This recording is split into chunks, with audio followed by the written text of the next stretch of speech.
Тал үнэн мэдээ.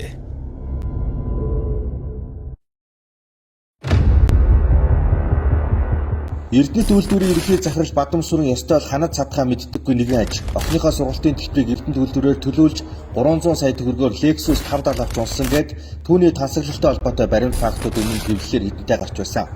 Монгол Ардын намын бүлгийн дарга тогтох сүрэн 2 жилийн өмнө засгийн газар Бадам сүрэнд хариуцлага тоосно гэж мэдэгдэж байсан ч үнэн хэрэгтээ хариуцлага хүлээлгэж чадаагүй. Харин энэ 2 жилийн хугацаанд Бадам сүрэн захирал төсвийн зардлыг хэмжих засгийн газрын тогтоолыг зөрчиж ёстой даамгарчээ.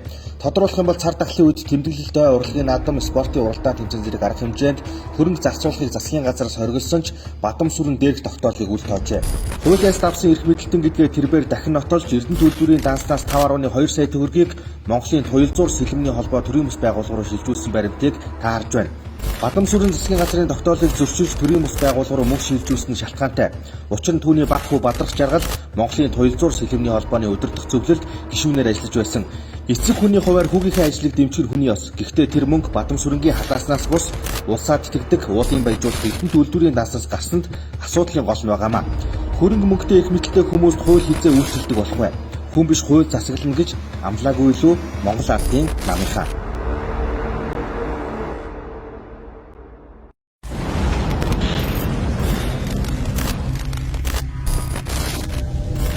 Тал үнэн мэдээ.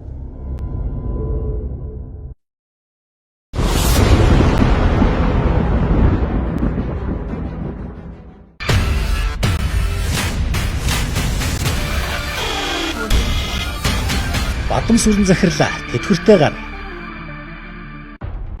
Эрдэнэт үйлдвэр төрийн өмчийн хүү Бадам сүрэн захирлын өмчүү гэдгийг ялгаж салгаж ойлгоход тунч хэцүүхэн болж байна. Учир нь мань хүн өдгөө 67 нас хүрч тэтгэвртэй гарах болсон ч албан тушаалтаас шийдсэн хэвээр байна. Яг вэ төрийн албаны тухай хуульд тэтгэврийн нас нь болсон ч өөрөө хүсэлтэд өгөөгүй бол шууд хөөж болохгүй гэж заачсан. Тиймээс л мань Бадам сүрэн захирал тэтгэвртэй гарахгүй суугаа ирэг. Тэр Эрдэнэт үйлдвэрт зүгээр суугаагүй. Өстөл хууль чангарах тусам хулгайчийн арга нарийнсан гихчээр Монгол улсын сайлын үнэг саасаар суугаа. Энэ Монгол захирал томилогдсноос хойш нийтдээ 6 тэрбум долларын шахаа улс төрчид бизнесийн хүрээнийхэн хийсэн байна гэсэн дүгнэлтэнд хүрсэн юм бэл. Тийм. Сайлын үнэ гэдэг нь улсад төлсөн татвараар нь тэтгэврт итгэмж, төрийн байгууллагын цалин хөлсний багахан хэсгийг олгодог учраас олон нийтийн сайлын үнэ гэж ойлгодог. Харин нөгөө талд эрх мэдэлтэй төрийн өндөр албан тушаалтнууд улс төрчид тэдний хамаарал бүхий этгээдүүдийн шахааны бизнес цэцэглэж байдаг гол худалдаа өгч нь учраас мөн л сайлын үнэ гэдэг. Мэдээж шахааны бизнес талдаа илүү их өр өгөөж өгдөг газар. Гэтэл шахааны бизнесийг үгүй хийж олон нийтийн хяналтыг бий болгох төгсөн нэг асуудал үүссэн шилэн данс. Хуулийн дагуу шилэн дансны бүртгэл хийхэд өнөөх гайхал шахааны эзэд нь ил болчих гээд байсан хэрэг. Учир нь шилэн дансны тухай хуулийн 6-гийн 4-ийн 4-т 5 сая төгрөгөөс дээш үнийн дүн бүхий худалдаа авсан бараа, ажил үйлчилгээний нэр, санхүүжилтийн хэмжээ, нийлүүлэгчийн нэр хаягийг бичих гээд дэлгэрэнгүй заагаад өгчихсөн байгаа юм. Тэгсэн хуулийг гуйд болгохдоо гаргууд удирдагчид нэг сайхан санаа олсон нь бүртгэлийн дугаар батлагдсан төсвийн дагуу гэдэг хувийн тайлбар.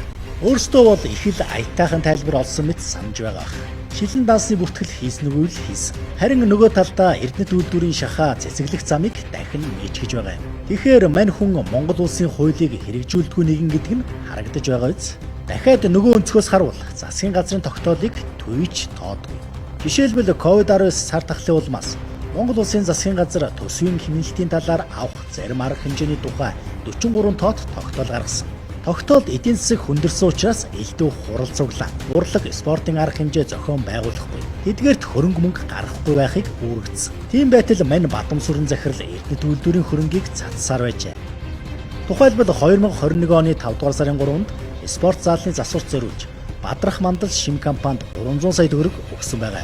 Дараа нь хөл бөмбөгийн тамирчдын бэлтгэл зориулж 2021 оны 7 дугаар сарын 21-нд Пасапино компанид 6 сая 900 мянган төгрөг, 10 дугаар сарын 19-нд тамирчдын тээзний үнэ гэж Орхон аймгийн хөл бөмбөгийн холбоонд 6 сая 888 мянга 590 төгрөг шилжүүлсэн.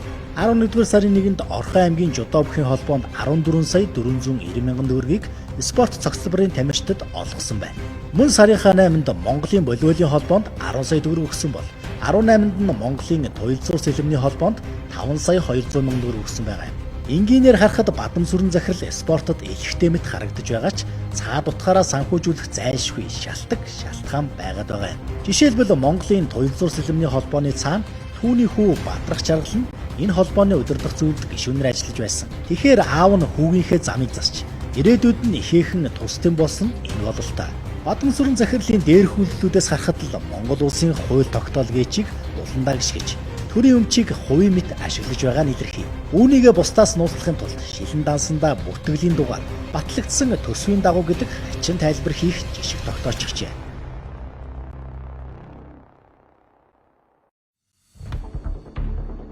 Эрдэнэ төлөвлөрийн захирал бадам сүрэн тэргүүтээ удирдлагуудад суудалдаа үлдэх ёс зүй бий юу?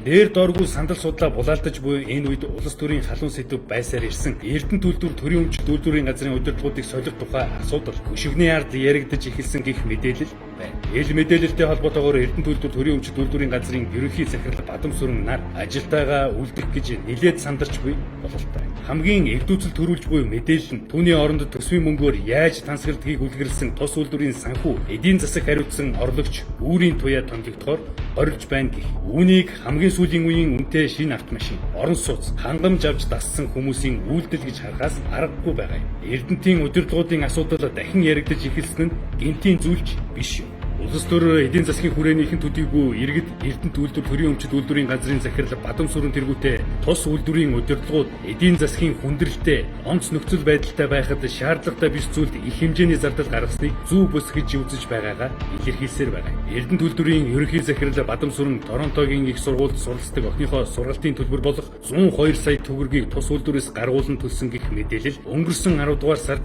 хэвлэлд ил болсноор түүний төдийгүй тус үйлдвэрийн удирдлагуудын тансаглал төсвийн мөнгөнд бүрэн таран хандсан баримтууд илгарч олонний дургуцлыг хүргэсэн. Тухайлбал Эрдэнэ төлөвлөр төрийн өмчит үйлдвэрийн газрын орлогч захирал Дэлгэр Баяр эмнэлгийн төлбөр нэрээр 219 сая төгрөгийг улсын өмчөөс гаргуулan авсан. Улмаар Эрдэнэ төлөвлөрийн удирдлагууд Токио 2020 Олимпийн аялалд оролцохоор 653 сая төгрөгийг шилжүүлсэн. Эрдэнэ төлөвлөрийн захирал бадам сүрэн 52 сая төгрөгөөр массажны сандал 42 саяар тансаг зэрэглэлийн мебель тавилга худалдаж авсан байна. Тус үйлдвэрийн ерөнхий захирлын санхүү эдийн засаг хариуцсан орлогч Дорж сүрэнгийн үүрийн туяагийн өрөөнд 160 сая төгрөгийн хүнтэй алтан ширээ 2 ширхэг төмбүүчиг авсан талаарх мэдээллүүд ил болсон. Мөн бадам сүрэнгийн тушаалаар 2018 онд Бээжинд томилогдсон баяр болт 80 саяар өрөөгөө төгжүүлж түүний түрээсийн байрны төлбөрт нийтдээ 75 сая 612 мянган төгрөгийг зарцуулжээ. Эд бол нийтэд ил болсон төдий баримтууд.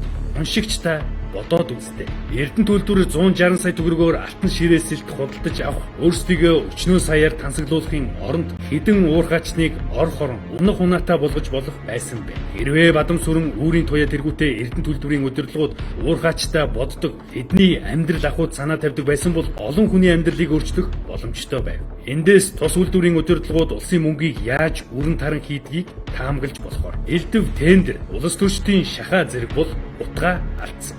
Дээрх мэдээллийн дүнд зарим худалдан авалтаа цуцалж шилэн данснаас мэдээлэл устгасан гэх асуудалч тавигдаад байна. Улс төрлөө яагаад хэдэн тэрбумаар нь хөрөнгө мөнгө хаяад улаарч зүтгээд байдгийг хэрсүү үзэгч залуус хэдийнэ ойлгодог болсныг Монголын дарга нар хизээ ойлгох байна. Ийм байж болдоггүй юм байна гэдгийг зовлонгоороо мэдэрсэн ард түмний гүнээс цоо шин үнэлэмж соёлж бий болон соёолж байна шүү дээ.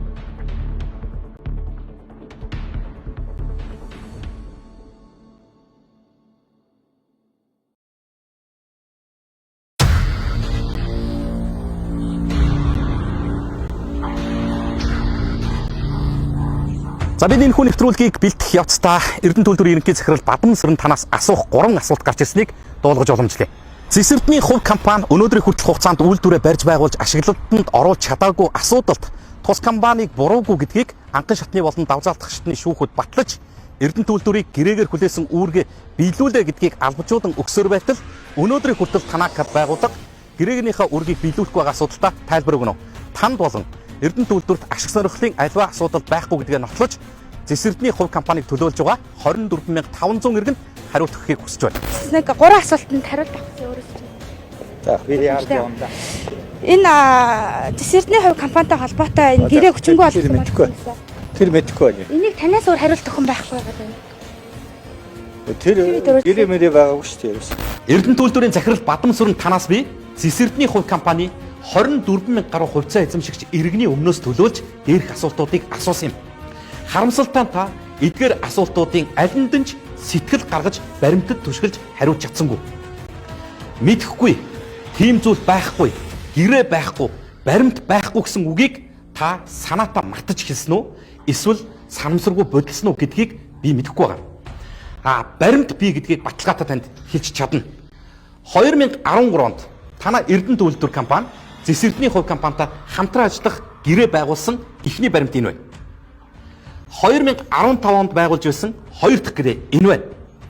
Эдгээр гэрээг цуцлах шийдвэр гаргаж ирсэн Эрдэнэт үйлдвэрийн ерөнхий захирал Бадам Сүрэн гэсэн таны гарын үсэгтэй 3 дахь баримт энэ байна. Таны гаргасан энэ шийдвэрүүдийг хууль бус болохыг чинь баталсан хоёр шатны шүүхийн шийдвэр миний гарт байна. Баримт ярьж байна. Та болцохгүйгээр ямар ашиг сонирхолд хөтлөгдөж, ямар нөлөөлөлт авсан болоод ийм олон иргэдийн эрх ашгийг хүндсэн шийдвэрийг гаргасныгаа одоо мэдгүй гэсэн үгээр хааж яваадаа дахин хариулах цаг ирэх баг. Танаас асуух хоёр дахь асуулт. Иргэд нэгдэж нийлээд хөрөнгө оруулалтаа босгож, тэзүүгээ боловсруулад үйлдвэрээ барьж байгуулъя. Ашиглалтанд оруулаад ямарваа нэгэн төлбөр нөхцөлгүйгээр компанийнхаа 34%-ийг Эрдэнэт үйлдвэрт шилжүүлж эзэмшүүлъя гэж байгаа асуудалд та эсрэг байр суурьтай байгаа мэтэр Хятадын компани Зэсэрдний хувь компанид олгогдсон зөвшөөрлөлийн талбай дээр давхардуулан хийгдсэн ажилд дахин тэзүү боловсруулж, дахин үйлдвэр байгуулах тухай алхам арга хэмжээг явуулж эхэлсэндээ тодорхой хариултыг өгнө. Тэр мэдэхгүй тэр холбогдох байгууллага хэлнэс. Бадам Сүрэн захирал танаас асуусан хоёр дахь асуултын хариулт бол энэ. Энэ бол Зэсэрдний хувь компани ашиглахаар олгосон 8А 12 дугаар овоолгуудыг мөн үйлдвэр байгуулахаар авсан газар дээр нь зориуд давхардуулан олгосон тэзүү боловсруулах эрх өгч бүгд найрамдах Хятад ард улсын компани таны гарын үсгээр олгогдсон шийдвэр нь энэ байна. Энэ дээр Эрдэнэт үйлдвэр компани гэрээ байгуулах эрх олгох тухай Бээжин Квангийн шинжлэх ухааны технологийн групп гэдэг компани үйлдвэрийн ерөнхий захирал Бадам Сүрэн таны гарын үсгтэйгээр олгогдсон шийдвэр. Энэ шийдвэрээр өнөөдөр Зэсэрдний хувь хязгаарлагдмал хариуцлагатай компани 24,000 гаруй хувьцаа эзэмшигч иргэдийн өмчөд шууд хатсан шийдвэрчийг хэрэгжих болчиход байгаа юм. Зэсэрдний хувь компани хувьцаа эзэмшигчдийн өмнөөс танаас асуух 3 дахь асуулт.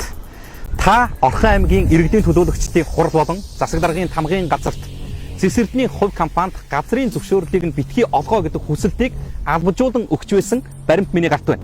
Та яагаад 24,552 хувьцаа эзэмшигчийн эрх ашгийг төлөөлж байгаа Зэсэрдний хувь компанид ийхүү хаалт тавьж байгаа асуудалтаа аль биесний хариултыг өгнө. Тэрийг мэдэхгүй. Энэ дээр хэн тайлбарах боломжтой? Тэр өөр энэ компани л өгнө шүү дээ. Зэсэрдний хувь. Таныг ингээд нөө холбогдуулаад ашиг сонирхлын зөрчилтэй мөчлөлтэй гэсэн юм яригадаад байгаа. Энэ дээр тийм байхгүй. Энэ асуудал байхгүй. Эрдэнэт үйлдвэрийн ерөнхий захирал Бадам Сүрэн танаас асуусан дараагийн асуулт бол энэ. Хариултыг би дандаа баримтаар тайлбарлаж байгаа. Та Зэсэрдний хувь компани газар эзэмших эрхийн асуудалд нь оролцоогүй. Газар эзэмшиж ашиглахад нь нөлөөлөөгүй. Тийм зүйл байхгүй гэсэн тайлбаруудыг өгч байгаа бол таны өмнөөс баримт хариултыг нь бас бидэнд өгч болж байна. Энэ дээр тухайлбал Эрдэнэт үйлдвэрийн ерөнхий захирал Бадам Сүрэн таны гарын үсгтэй Орхон аймгийн засаг дарга Батлууд танаагч гаргасан гомдлын чинь 1% нь байгаа юм. Энд жишээлбэл Орхон аймгийн газрын харилцаа барилга хот байгуулалтын газраас олгосон Зэсэрдний хувь компани ийм тоот дугаартай газар эзэмших эрхийн гэрчлэгийг хүчингүй болгоно гэсэн хүсэлт байна. Танаас энд хувьцаа эзэмшигч олон мянган иргэний эрх ашигын өмнөөс хариултахыг бид хүссэн юм. Энэ ямар нэгэн шийдвэр гаргаж байгаа албан бичих тоот болгон чинь яагаад Зэсэрдний хувь компани эсрэг чиглэж энэ компани эзэмшиж ашиглаж байгаа талбай барьж байгуулахаар төлөвлөсөн бүтээн байгуулалт үйлдвэр босгох гэж зорьсон олон мянган ажилчдын эсрэг байгаа юм бэ гэдэгт бодиттой хариултыг авахыг хүссэн юм аа. За 2016 оны 12 сарын 29-ны өдрийн 134,296 тоо талбан тоод ирж байсан. За бид бүхэн бас судалж үзээд ер нь бол одоо энэ газрыг өхөн зүйтэй. Одоо хамгийн сүүлд хэн гацааж яана гэдэг дээр шүүмжилттэй хандсан иргэн хүний хувьд ингээ гацаад ирсэн чи Бадам Сүрэн дарга одоо миний төвчээр ороод надтай хамт тэмцэж явсан сайхан буурдууд хорвоогийн мөн хүсэж үзлээ. Одоо би тэр бүрдүүдийн төлөөлөл болоод яг байж байгааг хамгийн гол манай энэ үйлдвэрийн үйл ажиллагаанд саад тодгор болохоо болооч. Монголын ард түмний өмч мөндийн болоод энэ өмчтөн тэр хаягдлаа оолгын та нар өгөөд тэр ажлыг хийлгээч. Та битгүүр мөнгө биш шүү дээ. Өнөөдөр хоёулаа байна. Маргааш битгүүрийн гинц төрүүлээ явах юм гэдэг. Бид нүцгэн нэрсээ хариу нүцгэн болсон. Ард түмэндээ энэ залуучуудаа ажлын байрыг гаргаж өгөөд үйлдвэрийг ажиллаж өгөөч гэж хүсмээр байна. Эрдэнэ төлөвлөрийн ерөнхий захирал Бадам Сүрэнгаад бүр залуу хүнийхээ хувьд өөр үр хүүхдтэй баг. Жирийн иргэдийн энэ хүсэл сонирхлыг нухчин дарахын тулд өөр хэн нэгэнтэй өгсөн хувилдаад энэ төслийг нурааж тасалдуулж гацаахын тулд байж болох бүх юма хийж байгаа. Тийм учраас би бол одоо өгөхөөс өөрөө айхгүй. Тэгэхээр энэ төсөл бол үнэхээр одоо улс төрийн өнцгөөс ерөөс бити хараасаа гэж би тэр хүмүүст хэлж байгаа. Тийм учраас Бадам Сүрэнд онцгойлон би анхаарч байна. Миний амь нас эрүүл мэнд би хизээрч би шатахд бэлэн.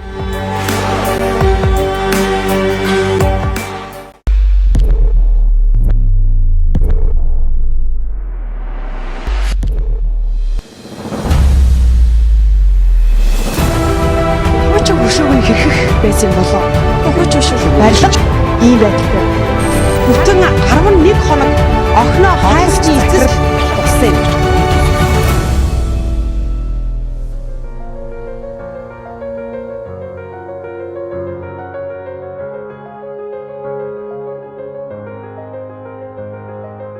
Мянган 1978 онд үүсгэн байгуулагдсан Зис молибдены хөдрийн олборлолт баяжуулалтаараа Азиад томоохонд тооцогддог монголчууд бидний нэрлэж заншснаар сайлан үнэ гэгддэг Эрдэнэ төлөвлөрт ирлээ. Жилд 26 сая тонн хөдөр боловсруулж 530 мянга орчим тонн зисийн баяжмал 4.5 орчим мянган тонн молибдены баяжмал үйлдвэрлэдэг. 2019 онд улсад 1.1 их найт төгрөг төвлөрүүлсэн.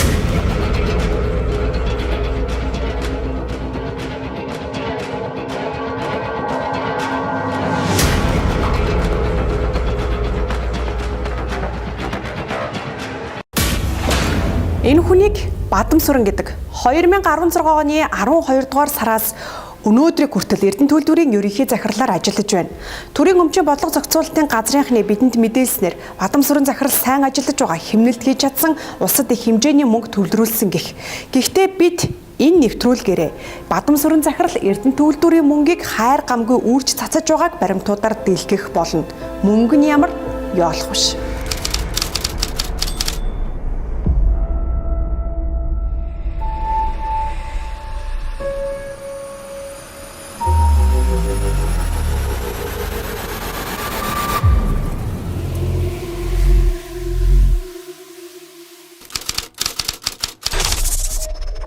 Харин бол 60 нотхон. Нийт 3 тэрбум гаруй төгрөгөөр 202-302 тоотуудыг Краши хамт худалдан аваад Эрдэнэ төлөвлөр үндсэн хөрөнгөдөө бүртгэсэн байгаа юм. Эрдэнэ төлөвлөрийн олон нийтэд харилцах хэлтсийн даргын бидэнд мэдээлснээр энэ хоёр хауст хүн огт амьдрахгүй байгаа. Гэхдээ үйлдвэрийн нэр дээр байдаг юмаа гэсэн.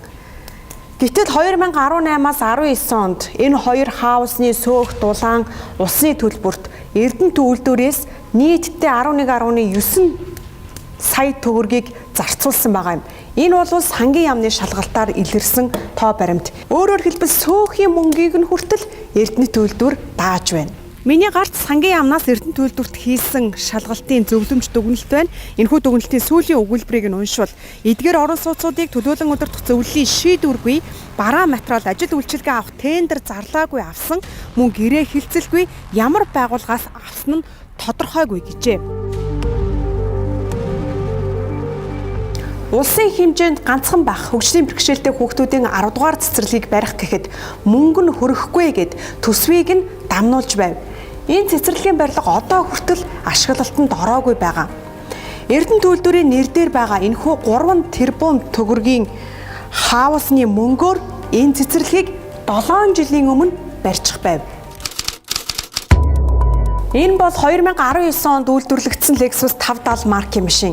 Яг ийм машин Эрдэнэт үйлдвэрийн төлөөлөгчийн газрын нэр дээр байгаа юм. Харин энэхүү 570-ыг Эрдэнэ төлөвлөрийн ерөнхий захирал Бадам Сүрэн унаж байгаа гэж ажиллагчид нь бидэнд мэдээлсэн юм. 19 оны 570 хэдтэй бол 253,500 гэж байгаа. Уг нь Бадам Сүрэн захирал 2017 онд шинэ 570 аваад бөөн хил ам болж байв.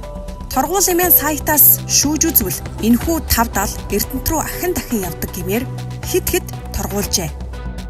За төрийн өмчин бодлого зохицуулалтын газраас орж ярилцлага мэдээлэл аваад гараад ирлээ. За Эрдэнэт үйлдвэрийн захирал Бадам сүрэнг хангамжуулгаж энэхүү байр машиныг олгосноо гэдгийг тодрууллаа. За Эрдэнэт үйлдвэрийн ерөнхий захирал Бадам сүрэнтэй контракт байгуулсан байдаг. За тэр контрактынхаа дагуу явж байгаа ямар ч унаа байраар хангасан хэдий ч за тэр нь нийгэм буюу зах зээлийн дундаж хан шүүнээр бодож хангадаг. За тийм үнэтэй хаус машинаар хангасан зүйл байхгүй гэж мэдээллээ. Ерөнхий захирлын албан тушаалын сарын үндсэн цалин төрийн өмчин бодлого зохицуулалтын газрын 2019 оны 260 дугаар тогтоолоор батлагдсан төрийн өмчт үйлдвэрийн газар төрийн өмчт компани захиралтай контракт байгуулах дүгнэх журмын 3 дугаар хавсарл заасан 15 сая 500 мянган төгрөг байна гэж заасан байна. Ер нь бол энэ гэрэн дээр бас ерөнхий захирлын албан унаа утас нөгөө холбогдох тэр ажиллах нөхцөлийг нь бүрдүүлнэ гэсэн ийм зохицуулт байгаа. Их өндөр үнэтэй тансаг хэрэгцээнд гэж хэлж болох юм. Тэр машин тэрэг оруулаад ирэх юм бол тэрийг нь үндслэл энэ тэрийг нь асууж гад тодорхой хэмжээнд таньж хасдаг ийм зүйл бий. Журмаар ер нь бол яг дундад зах зээлийн үн ханш бүхий ийм амьдрах нөхцөлтэй орон сууцаар хангана гэсэн ийм ерөнхий журамтай. Учиргүй тийм том юу гэдгийг 7-8 өрөөтэй хаусанд бол амьдрах болохгүй. Ямар ч байсан тухайн захирал гэр бүлээрээ үлээр ажил төрлөө хийгээд амьдраад явах тэр болцоо нөхцөлийг хангасан тодорхой тийм байр савны нөхцөл хангана. Хонконг улсын төрийн байгууллагууд бүгд нэг ижил тавилга хангамж унаа хэрэгэлдэг. Жишээ нь даргын өрөөний тавилгуудыг Хонконгийн шоронгийн хоригдлууд хийдэг аж. Тансаг чамин байх нь чухал биш, удаан хэрэглэх, ажиллахад л шаардлагатай байх нь гол үзүүлэлт. Харин Монголд даргын унаа орон байр тавилга сэлтийг зохицуулсан нэгдсэн зохицуулалт алга байна. Олон мянган ажилтнтай томоохон үйлдвэрийг удирдах яваа захиралд хангамж байх ёстой. Гэхдээ тэрбумаар үнэлэгдэх ёстой хаус тухайн онд нь үйлдвэрлэгдсэн шин машиныг л унахгүй бол ажиллаа хийж чадахгүй байгаа хэрэггүй. Бүгдээрээ тоо бодож үзье. Монгол улсын ядуурлын хувь 28%. Авилгын үзүүлэлтээр Монгол улс дэлхийн 180 орноос өнөөдөр 103 дугаар байрт ирэмблэгдэж байгаа. Имлэг сургууль цэцэрлэг барья гэхэд төсөвт мөнгө байхгүй. Манай улс мөнгөгүй байна гэд дарга нар иргэдийн амийг тагладаг.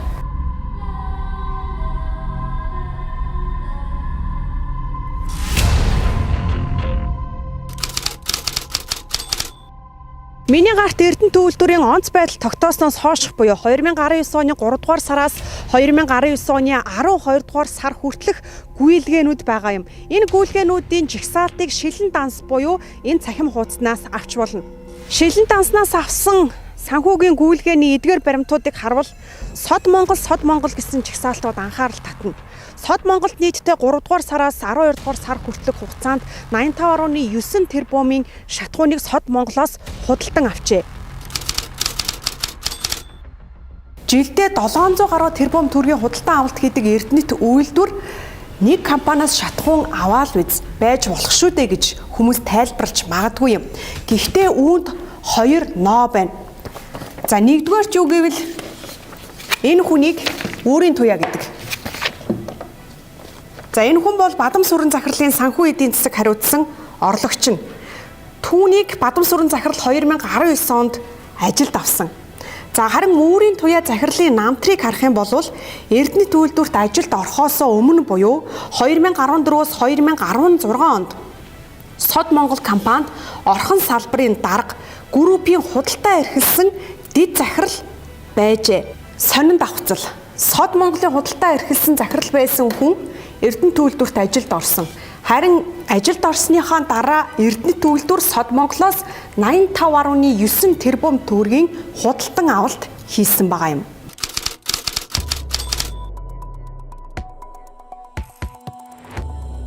Эрдэнэт үйлдвэр Сод Монголоос шатхууныхаа литр тутмыг 2318 төгрөгөөр бодож авчээ. Эрдэнэ төлөвлөр Сод Монголоос шатхуун авах болсон үндэслэл бүхий баримтыг харвал зах зээл дээр шатхуун 2449 төгрөг байна гэж бичсэн байгаа юм. Харин Сод Монгол 2318 байгаа тул Сод Монголоос авсан гэж. Өөрөөр хэлбэл зах зээл дээр Сод Монголын зарж байгаа шатхуунаас ч хямд шатхуун авах боломжтой байна. Дундажлаад бодвол тэд шатхууны литр тутамд нь 300 төгрөг унагсан байх магадaltaй байгаа юм. Энэ бол баримт. Эрдэнэ төлөвлөр Сод Монголоос нийтдээ 85.9 тэрбум төгрөгөөр шатхуун худалдаа авсан. Түүний 6300 тонн буюу 14 тэрбум 604 сая 660 төгрөгийн тендерд оролцсон худалдаа авах гэрээнийх нь баримт байгаа юм. За үүнийг 14 тэрбум литрлүү шилжүүлж бодвол 7,455,621 болж байна.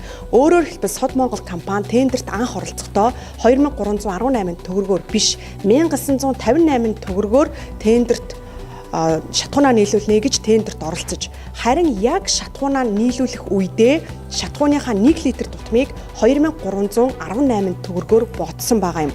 Өөрөөр хэлбэл зөвхөн 6,300 тонн дээрээс нийтдээ 2.6 тэрбум төгрөгөөр илүү унагсан байж болзошгүй байна. Тендерт орохдоо 1958 гээд худалдан авахдаа 2318 болсон байгаа юм. 85.9 тэрбумаас 14.6-гаа хасвал цаана нь дахиад 71.3 тэрбум төгрөг үлдэж байгаа юм. Яг энэ зарчмаар 71.3 тэрбумаас ч мөнгө унагсан байж болзошгүй байна. Шатхуунтай холбоотой 3 дахь ноцтой зүйл. Энэ нь юу вэ гэвэл Эрдэнэ төлөвлөр Сод Монголоос шатхуун худалдаж авахдаа зун нь өвлийн түш аваад өвлөн зуны түш авсан байгаа юм. За Эрдэнэ төлөвлөр зун нь өвлийн түшээ аваад өвлөн зуны түшээ аваад шатхуунаа түшээ нөөцөлжээ гэж бүгдээрээ гэгээлгээр бодоод үзье. Гэтэл Эрдэнэ төлөвлөрт их хэмжээний шатхуун нөөцлөх сав суулга байхгүй гэж дотор нь ажилдаг хүмүүс бидэнд мэдээлсэн. 100 өвлийн түш хэрэглээд өвлөн зуны түш хэрэглээд байвал тоног төхөөрөмж нь эвдэрнэ. Бадамсүрэн дарга ойрын үед авилгатай тэмцэх газраар гүйтэлтэй байгаа. Учир нь Good Castle компаниас экскаваторын сэлбэг шууд гэрээгээр худалдан авсан асуудлаар шалгагдаж буй. Шууд гэрээ гэдэг нь тендер зарлахгүйгээр шууд худалдаад авчиж байгааг хэлж байгаа юм. Уг нь тэгж болохгүй. Хуулиараа 50 хүртэлх сая төгрөгийн бараа ажил үйлчилгээ авах бол харьцуулт хийх.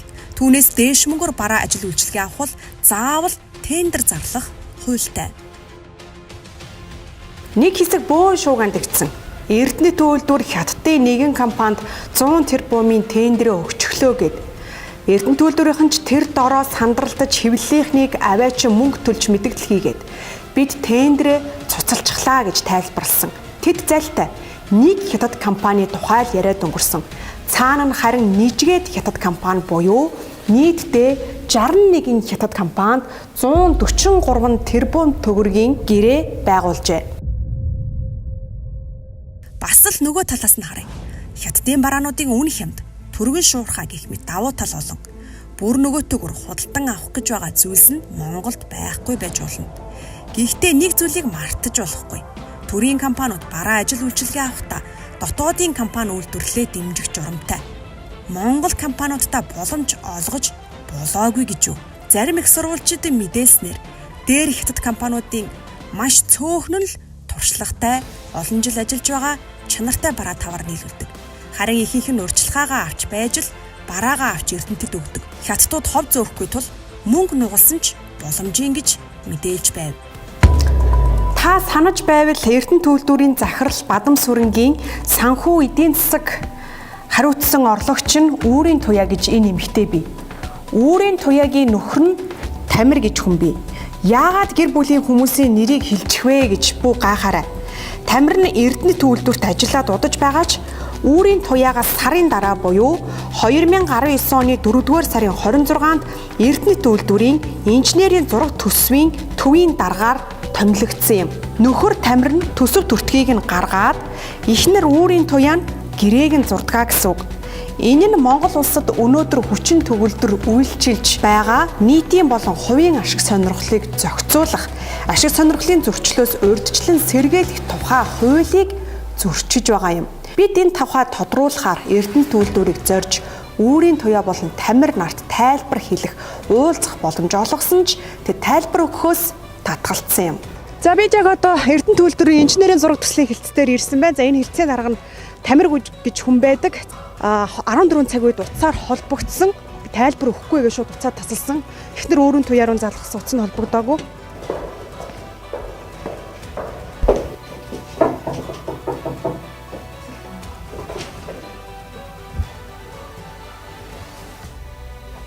Сайн байна уу? Тамир захирал мөн үү? Өдөр тантай уцаар ирсэн болор тоё байна. Орж болох уу? Тэний хид хідэн зүйл тодруулах хүсэлтэй байна. Тодруулах өгөхгүй. Ягаад? Хууль бичний байгууллагуудыг эндээсээ л тайлбар авах болохгүй.